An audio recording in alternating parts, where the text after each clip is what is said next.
Hello, my name is Judith Prado, and my partners are Serena Hernandez, Jennifer Stevens, and Andrea Gutierrez, and this is our Cuisine remix.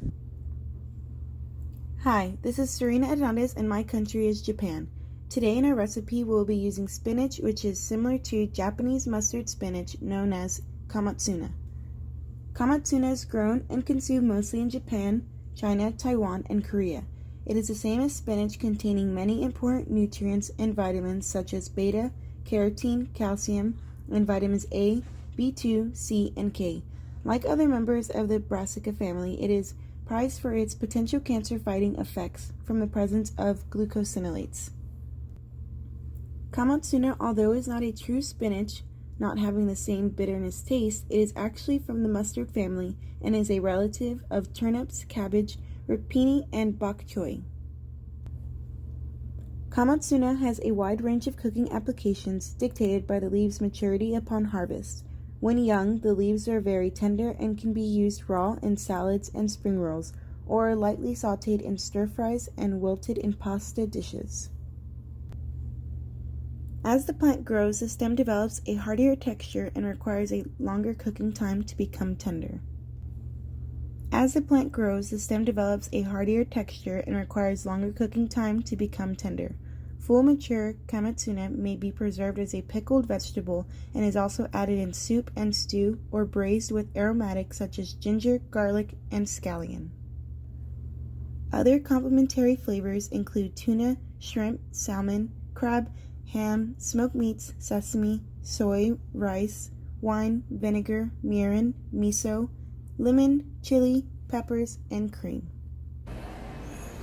Olive oil has always been present at the Greek table. Nearly every dish that the Greeks cook use this oil. A bottle of it is present on the table, and guests are invited to pour it on their food as a garnish just before eating it. It's also important to note that olive oil is not only important to Greece today, but has also made an important role in ancient Greece. According to the legend, Athena, the goddess of wisdom, is responsible for giving Athens the olive tree as a gift. It is unclear in some of the retelling of the story whether other parts of ancient Greek already had olive oil tree or not. However, this short story that the olive tree was highly important to the people of ancient Greece. In the legend, Athena and Poseidon were in competition over who would have the new city-state named after them. Poseidon gifted them with a river of flowing salt water. Athena struck the ground with her staff and turned into an olive tree.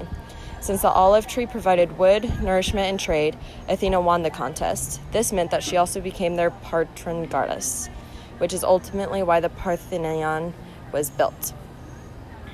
The olive tree became a symbol of peace because of this victory, and it's clear that it wasn't just olive oil that meant a lot to the culture, but the olive tree itself. It's also important to understand that the olive tree was present in Greece for a lot longer than people realize with the Minoan civilization. It's believed that Minoans were a factor even before the legend of Athena and how she won the contest in Athens was born. There is evidence that they cultivated the olive tree around 3,500 BC. Over time, the Minoans on Crete perfected the process of cultivating the tree, and it became an important part of their culinary tradition and also helped generate lots of income through trade. Evidence of olive production is present at many of the dig sites on Crete. It is also believed that the Minoans traded olive oil for goods from some of its neighbors. They were one of the first to export olive oil to both Africa and Middle East. So, as you can tell, olive oil has a big presence in Greek culture. Credited with introducing the people of Poland to potatoes. This occurred after a visit to Vienna in the mid-1600s, which then created the love affair, making Poland one of the 20th century's giant of potato production. Today, Poland still ranks in the top 10 of world producers and use potatoes regularly. A Polish naturalist wrote in 1788 that potatoes may be dried in the sun, crushed, and stored for later use in order to make a thick gravy. Today in Poland, potato pancakes have become very popular and is one of their favorite dishes. The potatoes that we will be preparing today are going to be baby redskin oven roasted potatoes. They will be seasoned with truffle oil and cooked with spinach as well. One thing that I have learned is that many French dishes with all their ingredients can seem intimidating and scary to make. One very popular ingredient found in French food is truffle. Truffle is an extremely popular and valuable underground fungi and, of course, edible. Truffle production is almost exclusively only in Europe, with France being majority.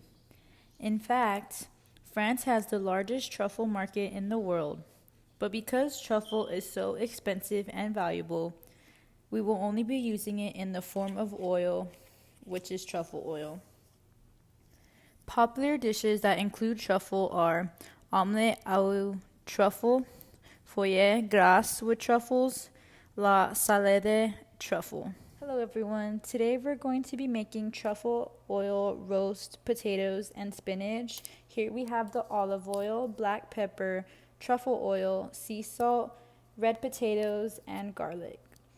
So first things first, we're going to preheat our oven to 400 degrees and we're going to cut all this up and put it onto a baking sheet. Here we have about a half pound of red potatoes, half a garlic clove, a generous amount of olive oil, 1 tablespoon of truffle oil, salt, and black pepper.